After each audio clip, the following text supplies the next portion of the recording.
여호수아서 7장입니다.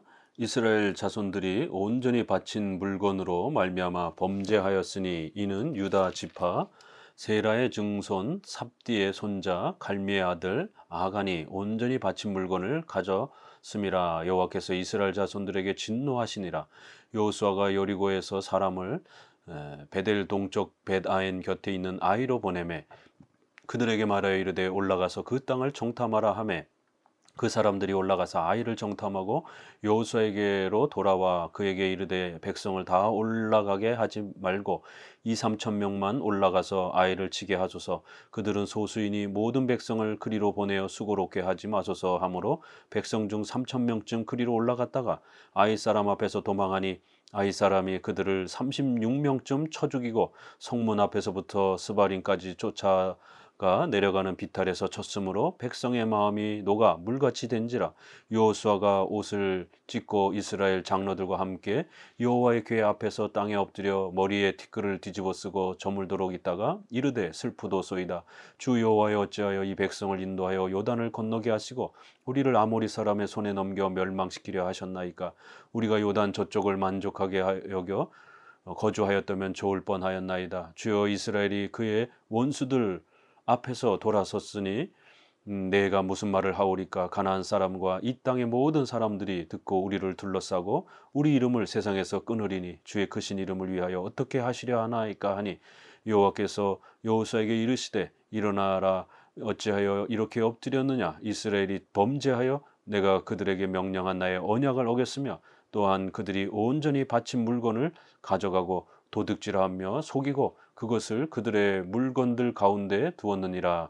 그러므로 이스라엘 자손들이 그들의 원수 앞에 능히 맞서지 못하고 그 앞에 돌아섰으니 이는 그들도 온전히 바친 것이 됨이라. 그 온전히 바친 물건을 너희 중에서 멸하지 아니하면 내가 다시는 너희와 함께 있지 아니하리라. 너는 일어나서 백성을 거룩하게 하여 이르기를 너희는 내일을 위하여 스스로 거룩하게 하라. 이스라엘의 하나님 여호와의 말씀에 이스라엘아 너희 가운데 온전히 바친 물건이 있나니 너희가 그 온전히 바친 물건을 너희 가운데서 제하기까지는 내 원수들 앞에 능히 맞서지 못하리라. 너희는 아침에 너희의 지파대로 가까이 나오라. 여호와께 뽑히는 그 지파는 그 족속대로 가까이 나올 것이요 여호와께 뽑히는 족속은 그 가족대로 가까이 나올 것이요 여호와께 뽑히는 그 가족은 그 남자들이 가까이 나올 것이며 온전히 바친 물건을 가진 자로 뽑힌 자를 불사르되 그와 그의 모든 소유를 그리하라. 이는 여호와의 언약을 어기고 이스라엘 가운데서 망령된 일을 행하였음이라 하셨다 하라. 여호수아 7장은 여리고 성보다도 더 작은 아이성을 공격하는데 오히려 이스라엘 백성들이 패배하는 이러한 심각한 패배를 맛보는 또 슬픈 장면이 소개가 됩니다. 6장에서는 승리를 이뤘지만 7장에서는 엄청난 실패를 맛보는 것입니다. 도대체 왜 이스라엘 백성들은 실패했을까? 이제 여기에 대해서 여호수아는 아주 심각한 또 고민을 갖고 하나님께 질문을 합니다. 바로 이스라엘 백성 중 한 사람이 6장에서 하나님이 약속하셨던 여리고성의 그 약탈물인 그 재산을 절대로 손대지 말고 개인이 갖지 말고 온전히 하나님께 바치면서 너희 자신은 하나님의 것이다라고 하는, 너희는 온전히 하나님께 바쳐진 사람들이라라고 하는, 하나님이 너희를 구하셨다라고 하는, 우리는 하나님의 백성이라라고 하는 이런 감사의 또 그러한 표시와 헌금으로서 하나님 앞에 온전히 바치라라고 명령했던 바로 이 신앙의 이러한 또 모습을, 이러한 재산을 그렇게 첫 번째 승리의 제물을 바침으로써 그 신앙의 이 모습을 외적으로 또 이렇게 표시하고 드러내고자 했던 이 중요한 약속을 이스라엘 백성 중에 아간이 그걸 훔쳐서 깨뜨렸다라는 겁니다. 바로 이 아간을 이 범죄함으로 인해서 이스라엘 백성들 전체가 36명이나 전쟁에서 죽고 또 전체가 지금 이제 전쟁에서 패배함으로 인해서 앞으로의 전쟁도 위험해지게 되는, 이스라엘 백성들 전체가 위험에 빠지는 한 사람의 범죄가 이스라엘 공동체 전체를 위험에 빠뜨리는, 한 사람이 범죄함으로 인해서 이스라엘 백성들이 징계를 받는 이런 구약의 교회 공동체의 이러한 권징, 징계, 이러한 교회 정치의 질서에 대한 아주 중요한 원리를 가르칩니다. 특별히 가나안 땅에 입성하면서 이제 첫 번째 범죄 사건이기도 합니다. 이러한 교회 안의 범죄 사건을 교회가 어떻게 처리해야 되는지, 이 땅에 하나님의 나라인 유형교회, 바로 하나님의 교회 안에서 벌어지는 다양한 그런 범죄 사건들을 교회는 어떻게 처리해야 되는지, 왜 한 사람의 범죄가 결국 교인들 전체, 교회 전체가 하나님 앞에 징계받는 이러한 또 연대 책임을 교회는 갖는가? 왜 교회는 이런 독특한 이러한 연대 책임을 짊어지는 그러한 공동체인가? 왜 하나님께서는 유형교회를 이런 식으로 대하시고 다스려 가시는가? 그럴 때 교회는 범죄가 온 교회에 퍼지지 않도록, 하나님의 징계를 온 교회가 받지 않도록 반드시 교회 정치라고 하는 치리와 권징의 질서를 어떻게 회복하고 또 집행해야 되는지를 가르치는 범죄 사건에 대한 하나님의 심판과 책망, 그 다음에 교회의 또 이러한 정치 질서에 대한 아주 중요한 원리를 가르칩니다. 특별히 교회의 신적 권위를 위탁받은 지도자들이 이 문제, 범죄한 자를 어떻게 처리하고 징계하는지에 대한 요소와 그 함께한 장로들이 이 아간의 범죄 사건을 권위를 가지고 처리하는 방식으로 신적 권위를 위탁받은 교회의 직분자들이 이 사건을 어떻게 처리하는지를 가르치는 장로 정치의 원리를 가르치고 있습니다. 구약에도 장로 정치가 소개됩니다. 이렇게 6절에 보게 되면 이스라엘 장로들과 함께 여호와의 궤 앞에서 땅에 엎드려 회개하면서 여호수아가 장로들과 함께 이 일을 기도하고 의논하고 또 어떻게 처리해야 될 것인지에 대해서 하나님으로부터 또 지도를 받는 것을 보게 됩니다. 이스라엘 장로들과 함께. 오늘날은 한국교회는 90% 이상이 회중파 교회가 되었습니다. 민주주의로 모든 회중이 교회 정치를, 행정을 다스리려고 하는 이러한 민주주의 정치, 국가사회가 민주주의 사회로 가다 보니까 그러한 사회제도가 교회 안으로 들어오면서 성경적 교회 정치 질서를 추구하는 게 아니라 사회가 바뀌어가는 대로 민주주의적인 그러한 원리를 교회 안에다 적용하려고 하는 민주주의적인, 개교회 중심적인, 다른 교회가 견제하지 못하도록 자기 개교회만이 알아서 하겠다라는 것입니다. 개교회의 자유와 독립만을 강조합니다. 또 개인의 자유와 독립만을 강조합니다. 이걸 우리가 독립교회, 분리교회, 회중파교회, 회중중심의 교회라고도 이렇게 말하는 것입니다. 결국 이들은 장로 정치를 싫어하면서 장로들, 교회 직원들이 통치하는 이러한 장로 정치를 교권주의라고 비판하면서 로마 카톨릭과 같이 교회의 권세를 자꾸만 강조한다 그러면서 교권주의다라고 비판하면서 결국 회중들 전체가 통치를 하는 회중주의를 끌고 갑니다. 개혁주의 안에, 특별히 청교도들 안에 이런 회중파 정치를 추구하는 분들이 굉장히 많습니다.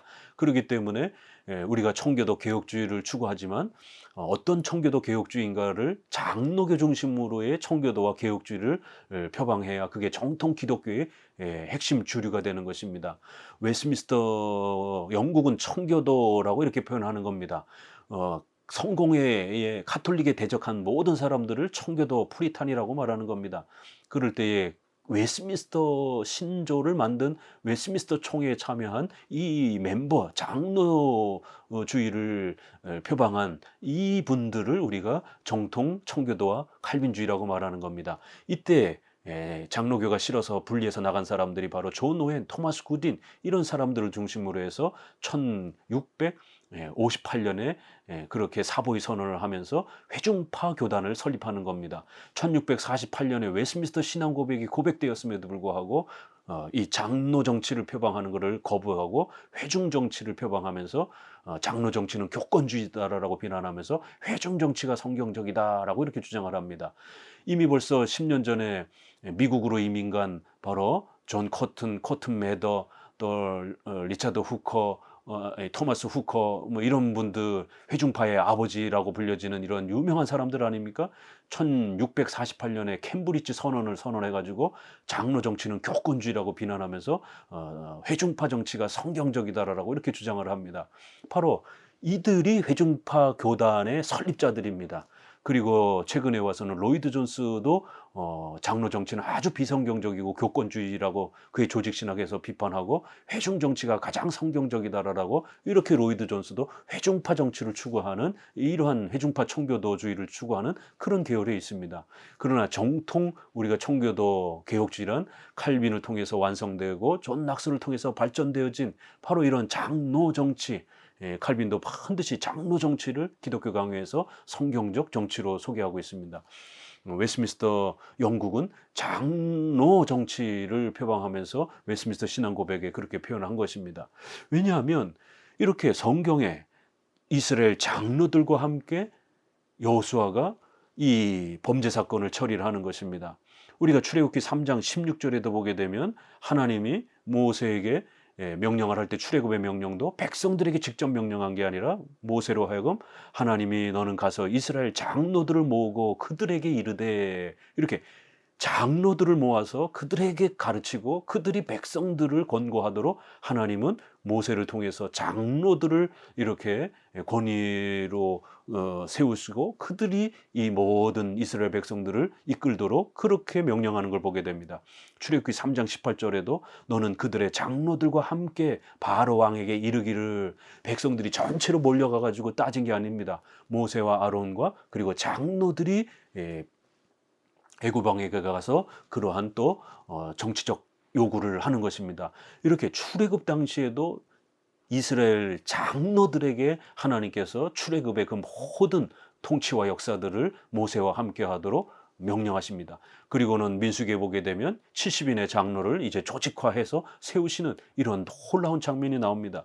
우리가 신약에도 이제 사도행전에 보게 되면 에베소 장로들을 초청해서 교회를 맡기는 이런 장면이 나옵니다. 또 디도서 1장 5절에 내가 너를 그레데에 떨어뜨린 이유는 각성의 장로들을 세우기 위함이다.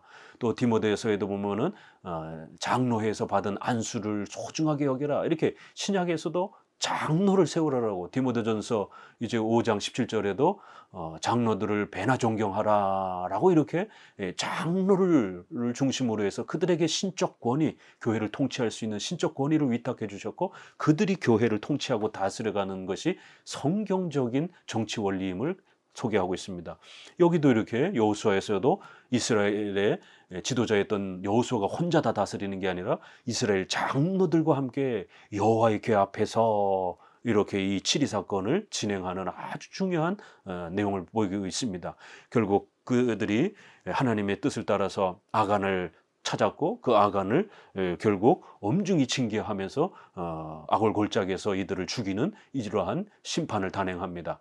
이렇게 교회의 범죄 사건을 누가 이거를 치리하고 다스리는가라고 했을 때에 결국 교회의 대표자인 목사와 장로가 중심이 되어서 또 그리고 그 개교회는 반드시 지역 연합 교회인 노회, 상회인 노회와 또 총회의 이 견제를 받으면서 교회의 지도자들이 타락하지 않도록 이렇게 서로 견제적 원리 안에서 교회법을 정해서 그 교회법이 성경에 벗어나지 않는다라면 하나님의 말씀으로서 모든 교회에 또 그러한 울타리가 되는 이러한 장로 정치 원리가 바로 구약에서도 펼쳐지고 있는 것을 알 수가 있습니다.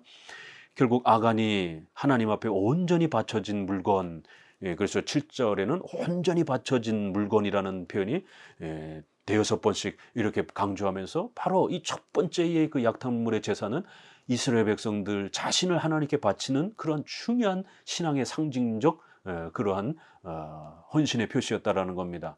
우리가 12절에 이는 그들도 온전히 바친 것이 됨이라 이렇게 하나님 앞에 첫 번째의 그 승리의 제물을 바치면서 자기 자신들도 하나님께 바치는 그러한 헌금의 모습의 성격으로서 온전히 우리 자신은 하나님의 것입니다. 하나님이 우리를 구해 주셨습니다. 오직 은혜로 우리가 살았습니다. 라는 것을 신앙의 감사의 표시로 이렇게 바친 것인데 그걸 훔치게 되면 결국 하나님 없이도 하나님 도움 없이도 우리 내 자신의 도움으로 마치 이 전쟁을 승리한 것처럼 이렇게 결국 하나님을 외면하게 되는 하나님을 무시하게 되는 이러한 불신앙의 표시가 된 겁니다.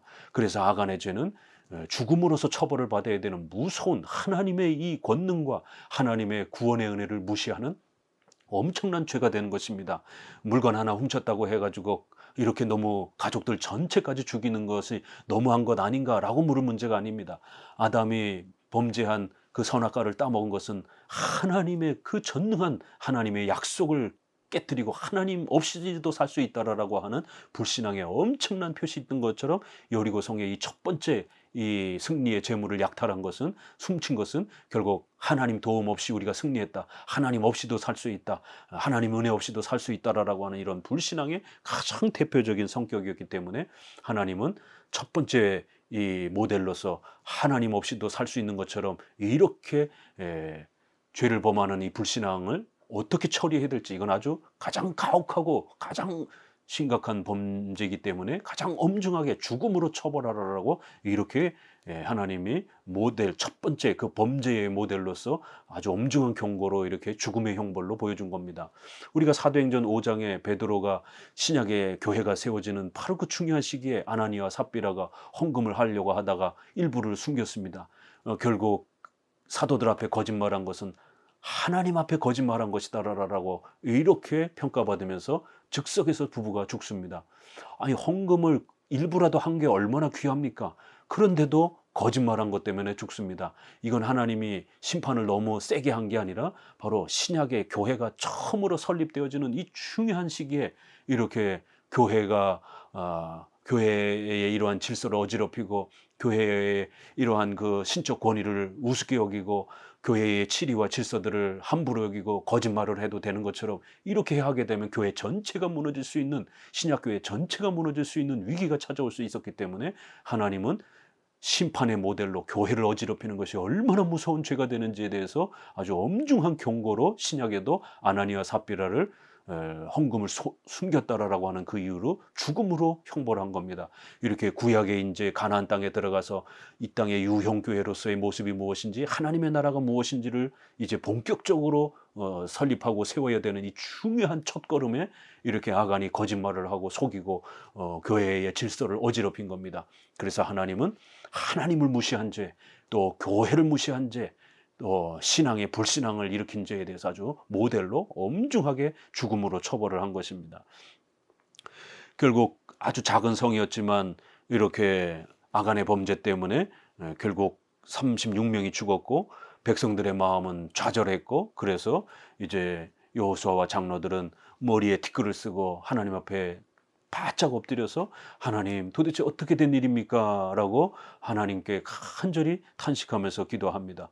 결국 이 실패로 인해서 주변 민족들이 이스라엘 신도 별거 아니구나, 이스라엘 민족 그 소문으로는 굉장히 무서웠는데 별거 아니구나, 이렇게 될까 봐 두렵습니다 라고 하면서 하나님 이렇게 된 이유가 무엇입니까? 하나님이 혹시라도 세상 사람들이 능력이 없어서 안 도와주신 것처럼 이렇게 오해하면 어떡합니까? 도대체 이유가 무엇입니까? 라고 묻자 나와 언약을 한 그 언약을 어겼다라는 겁니다. 이것도 우리가 창세기로 넘어가 보게 되면 바로 그 행위 언약을, 약속을 어긴 게 얼마나 무서운 죄가 되는 것인지를 알 수가 있습니다.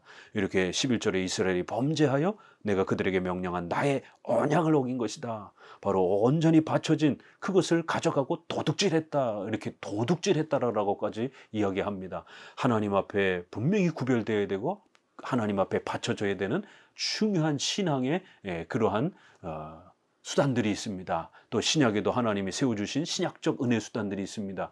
주일 성수도 시간적 구별이 있는 겁니다. 주일 성수를 내 거를 나를 위해서 쓰게 되면 하나님을 위하여 바쳐진 시간들을 도둑질했다라고 이렇게 성경은 책망합니다. 또 우리의 삶을, 양식을 위해서 살아가는 부분에 있어서 11조 헌금이라든가 이런 부분에 대해서도 어거스틴도 그렇고 칼빈도 그렇고 그건 하나님의 것을 도둑질한 것이다, 신성 모독이다, 이렇게까지 표현을 하고 경고하고 책망하면서 우리의 일상의 이런 재정에 있어서 10분의 1 정도라도 하나님 앞에 반드시 그렇게 헌금하면서 이 땅의 유형교회가 계속해서 존재할 수 있도록 그렇게 헌신하고, 또 우리 자신의 하나님의 것이다라고 하는 이 신앙의 이러한 또 헌신과 고백이 외적인 이러한 표시로 유지될 수 있도록 마음 가는데 돈 가고 돈 가는데 마음 가는 이런 인간의 특성을 이용을 해서 그렇게 외적인 그러한 감사의 표시가 우리 신앙 고백을 담아내도록 그렇게 구약에는 이렇게 훈련시켰고 신약에는 또 이렇게 훈련을 시키는 것입니다. 그리하여 또 성례인, 세례와 성찬 같은 것도 등한시하게 되면 고린도전서 11장에 죽음으로 형벌하는 하나님의 것에 참여하지 않는 그러한 게으름과 나태함에 대해서도 또 책망을 하는 이러한 하나님의 것을 도적질하는 이러한 책망을 이렇게 도적질을 했다 이렇게 표현을 합니다. 바로 그 때문에 너희들이 실패한 것이다. 하나님이 무능력해서도 아니고 너희들이 군사적 준비를 제대로 해서 못해서도 아니고 하나님 앞에 이 불순종에 하나님의 말씀을 우습게 여기고 하나님 앞에 불순종해서 일이 터진 것이다. 그리하여 이제 내가 다시는 너와 함께 있지 않을 것이다 라고 이렇게 엄중히 경고합니다. 결국 하나님이 동행해 주시는 게 가장 소중한 것이죠. 우리 성도들에게 있어서 돈과 건강과 이것도 중요하지만 그것보다도 더 중요한 건 그거를 가능하게 하는 하나님이 우리와 동행하시는 것, 이게 가장 중요한 것이죠. 이 부분을 잃게 되면 우리는 책망과 징계의 나락으로 떨어질 수 있는 것입니다. 하나님이 우리와 함께 계셔 주시는 것, 바로 이것이 가장 중요한 것이다라는 것을 다시 한번 이 범죄 사건을 통해서 깨우칩니다. 결국 너희가 언약을 어기고 이스라엘 가운데서 망령된 일을 행하였다. 이렇게 우리는 하나님과 은혜 언약으로 초대된 겁니다. 그래서 그 은혜 언약의 이 성격은 분명히 하나님께서 그리스도를 통해서 하나님의 전능하심을 통해서 편무적으로 일방적으로 그렇게 절대 주권적으로 맺어진 것입니다. 그러나 그 형식, 외적인 형식은 하나님과 우리가 그렇게 쌍무적으로 그렇게 협의적으로 이렇게 그 신앙의 우리 인간의 신앙의 책임을 다하는 방식으로 이 하나님의 언약에 참여하는 방식으로 쌍무적인 방식으로 외적인 형태가 집행이 된 겁니다. 이렇게 은혜 언약의 본질적 성격은 편무적, 일방적, 절대적이에요. 그러나 그 외적 형식은 쌍무적, 협의적이라는 거예요. 근데 알미니안주의자들은, 인본주의자들은 이거를 뒤집은 겁니다. 마치 우리 인간이 공로가 있어서 하나님과 대등한 관계로 50대 50으로 쌍무적으로 모든 언약이, 신앙의 언약이 집행되어져 가는 것처럼, 그래서 일부분은 우리가 칭의도 보태야 되는 것처럼 이렇게 쌍무적 개념으로 모든 언약을 접근하는 것은 비성경적인 겁니다. 우리 칼빈주의, 개혁주의 은혜 언약의 원리는 절대적, 은혜적, 편무적, 일방적 하나님의 은혜 속에서 주어지는 그러한 은혜라는 겁니다. 그러나 그것이 펼쳐지고 집행되어질 때는 이신칭의도 그렇지 않습니까? 예수 그리스도의 공로로 이루어지는 것이지만 억지로 강제로 목을 잡고 끌어오는 게 아니라 자원하는 마음으로 우리가 신앙과 회개를 할 수 있도록 우리의 인격을 사용해서 우리의 신앙의 책임을 다하도록 그러한 수단을 반드시 이 이신칭에 사용하는 것처럼 교회 생활에 있어서도 우리가 열심히 주일 성수해야 되고 또 11조 헌금도 하고 또 십계명을 따라 도덕적인 이러한 하나님의 뜻을 선택하는 이런 다양한 이러한 신앙의 책임을 성화에 있어서도 또 수단으로 잘 활용할 때 하나님이 우리와 또 동행하시면서 수많은 의식주의 혜택들을 성화 속에서도 누리는 것입니다. 이렇게 은혜 언약의 성격은 반드시 언약, 약속을 상대방이 서로 지켜가는 방식으로 이렇게 진행이 되는 것입니다. 이거를 극단적으로 이렇게 숙명론, 운명론처럼 은혜 언약을 말해도 안 되고요. 알미니안주의자처럼 인간이 공로로 보태는 것처럼 이렇게 설명해도 큰일 나는 겁니다. 이렇게 왜 하나님이 이스라엘이 언약을 안 지켰을 때 어떻게 징계하시고 책망하시는 것인지 이런 언약의 원리를 아주 놀랍게 소개합니다. 16절 이에 여호수아가 아침 일찍 일어나서 이스라엘을 그의 지파대로 가까이 나오게 하였더니 유다 지파가 뽑혔고 유다 족속을 가까이 나오게 하였더니 세라 족속이 뽑혔고 세라 족속의 각 남자를 가까이 나오게 하였더니 삽디가 뽑혔고 삽디의 가족 각 남자를 가까이 나오게 하였더니 유다 지파 세라의 증손이여 삽디의 손자여 갈미의 아들인 아간이 뽑혔더라. 그러므로 여호수아가 아간에게 이르되 내 아들아 청하노니 이스라엘의 하나님 여호와께 영광을 돌려 그 앞에 자복하고 내가 행한 일을 내게 알게 하라. 그 일을 내게 숨기지 말라 하니 아간이 여호수아에게 대답하여 이르되 참으로 나는 이스라엘의 하나님 여호와께 범죄하여 이러이러하게 행하였나이다. 내가 노력한 물건 중에 시날산의 아름다운 외투 한 벌과 200세겔과 은 200세겔과 그 무게가 50세겔 되는 금덩이 하나를 보고 탐내어 가져 나이다. 보소서 이제 그 물건들을 내 장막 가운데 땅속에 감추었는데 은은 그 밑에 있나이다 하더라. 이에 여호수아가 사자들을 보내매 그의 장막에 달려가 본즉 물건이 그의 장막 안에 감추어져 있는데 은은 그 밑에 있는지라. 그들이 그것을 장막 가운데서 취하여 여호수아와 이스라엘 모든 자손에게 가지고 오매 그들이 그것을 여호와 앞에 쏟아 놓으니라. 여호수아가 이스라엘 모든 사람과 더불어 세라의 아들 아간을 잡고 그 은과 그 외투와 그 금덩이와 그의 아들들과 그의 딸들과 그의 소들과 그의 나귀들과 그의 양들과 그의 장막과 그에게 속한 모든 것을 이끌어 아골 골짜기로 가서 여호수아가 이르되 내가 어찌하여 우리를 괴롭게 하였느냐 여호와께서 오늘 너를 괴롭게 하시리라 하니 온 이스라엘이 그를 돌로 치고 물건들도 돌로 치고 불사르고 그 위에 돌 무더기를 크게 쌓았더니 오늘까지 있더라. 여호와께서 그의 맹렬한 진노를 그치시니 그러므로 그곳 이름을 오늘날까지 아골 골짜기라 부르더라. 결국 이제 이 여호수아 장로들에 의해서 이 교회 권징과 치리가 집행이 됩니다. 아침에 일찍 일어나서 이제 각 지파와 또 가족별로 뽑았고 결국 아간이 뽑혔습니다. 결국 이제 이 일을 통해서 19절에 여호와께 영광을 돌려라. 그 앞에 자복하고 실토해라. 하나님께 영광이라는 단어가 이제 여기서도 소개가 되죠. 결국 이스라엘의 이러한 모든 삶의 목적은 먹든지 마시든지 무엇을 하든지 오직 하나님의 영광을 위해서 살아야 되는 하나님의 백성이라고 하는 솔리데오 글로리아라고 하는 우리 종교개혁자들의 신앙의 최종 목적은 바로 오직 하나님의 영광을 위해서 우리가 존재하고 살아야 된다라고 하는 바로 이 소유리문답 1문의 고백이 여기서도 또 이렇게 중간에 튀어나옵니다. 이렇게 이런 모든 가나안의 입성 또 이러한 범죄를 우리가 바로 잡아야 되는 이유도 우리가 하나님 앞에 살아가야 되는 이유도 오직 하나님의 영광을 위해서 살아가야 되는데 너는 왜 범죄했느냐라고 이제 책망을 하는 겁니다. 그러자 이제 어쩔 수 없이 20절에 아간은 내가 하나님께 범죄하여서 이런 걸 훔쳤습니다라고 실토를 합니다. 그러나 이제 이거는 참된 회개가 아니죠. 왜냐하면 시간이 벌써 많이 지났습니다. 이거는 이제 자기가 제비로 뽑혔기 때문에 이제는 피할 수가 없기 때문에 실토를 하는 것입니다. 만약 여기서라도 제대로 회개했다라면 아간은 용서받았을 것입니다.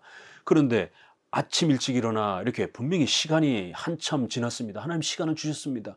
또 지파별로 또 이렇게 뽑습니다. 그러면 그때라도 제가 범죄했습니다라고 아간이 회개하고 나왔어야지요. 그때까지 숨어 있는 겁니다. 나는 안 뽑히겠지. 하나님의 전능하심을 우습게 여기면서 설마 내가 뽑히겠어? 라고 이렇게 하나님의 감찰하시고 모든 것을 살피시는 전능하신 하나님을 우습게 여긴 겁니다. 그때까지 숨어 있는 겁니다. 결국 그러기 때문에 이 회개는 참된 회개가 아니라 결국 어쩔 수 없이 범죄를 털어놓는 이제 그런 형태가 되는 겁니다. 보고 탐내어 가졌나이다. 이렇게 결국 아간이 얼마나 탐욕 속에서 이 죄를 범했는지가 드러나고요.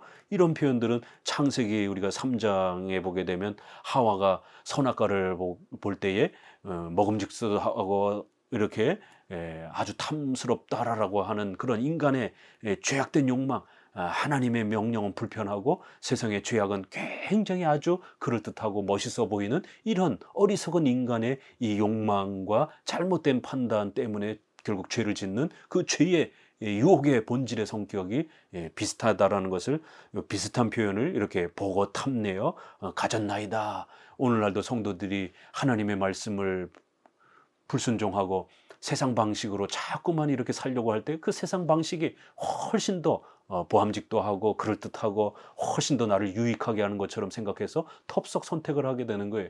그러면 하나님으로부터 징계를 받는 겁니다. 자, 결국 그 장막에 감춘 것을 다 찾아냈고 그거를 여호와 앞에 쏟아 놓으니라라고 말합니다. 지금 여호수아와 장로들이 지금 이 재판을 진행하고 있는데 그들 앞에 그 모든 숨긴 것을 가져다 놨습니다. 그건 곧 하나님 앞에 내어놓은 것이다 라고 이렇게 표현합니다. 이건 바로 앞부분 6절에서 이스라엘 장로들과 함께 여호수아가 이 재판을 진행하는 것을 하나님이 그들에게 신적 권위를 주셔서 장로 정치의 질서를 따라서 교회의 지도자들이 교회의 재판과 치리를 집행하는 신적 권위를 가지고 있는 것을 이렇게 보여준 것처럼 장로 정치의 이러한 재판정을 7회를 하나님 앞에서라고 이렇게 표현을 하고 있는 아주 놀라운 표현입니다. 그렇기 때문에 우리 성도들은 교회의 당회의 이러한 신적 권위, 또 당회는 노회의 총회의 이러한 신적 권위는 바로 하나님 앞에서 하나님이 주신 그 권위로 그 지도자들이 성경의 원리를 펼치는 그러한 하나님의 말씀을 펼치는 그러한 권위인 줄 알고 순종해야 되는 이런 신적 권위의 의미가 여기 아주 잘 드러납니다. 여호와 앞에서 그 모든 것들을 내어놓았다. 지금 하나님은 눈에 안 보이죠. 하나님은 단지 그 법궤를 자신의 임재의 표시로 주신 겁니다. 오늘날은 유형교회, 하나님의 말씀을 가르치는 유형교회가 하나님의 임재의 외적인 그런 표시가 되었고, 바로 거기에 말씀을 전하는 또 목사와 7일을 행하는 장로가 구성된 당회가 또 여호와 앞에서 하나님을 주신 그 권위로, 그 모든 신적 권위로 7위와 통치를 행하는 그러한 하나님의 그 통치를 또 그렇게 대행하는 그러한 또 권한을 행사하고 있는 것입니다.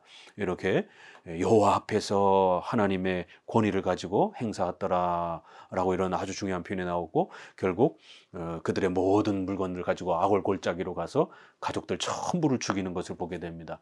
어떤 이들은 가족들까지 죽이는 건 너무한 것 아닌가 이렇게도 묻지만, 그러나 이제 그의 장막에 숨기는 이런 장면을 보게 되면 분명히 부인도 알 수 있고 자녀들도 그 죄에 동참했다라는 것이 충분히 추론이 되는 것입니다. 그래서 하나님은 그 가족들 전체를 죽음으로 그렇게 심판을 하시는 것입니다. 이렇게 심판하자 결국 하나님의 진노가 그쳤더라.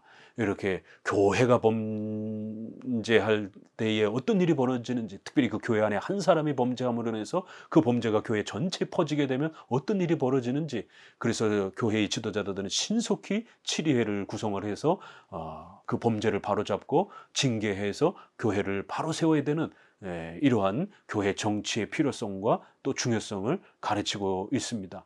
만약 이거를 행하지 않게 되면, 바로잡지 않게 되면 교회 전체가 하나님 앞에 진노의 책망 속에 놓여지게 된다는 사실을 성경은 이제 교회 정치 질서에 대한 아주 중요한 또 모델을 우리에게 소개하고 있는 겁니다. 감사합니다.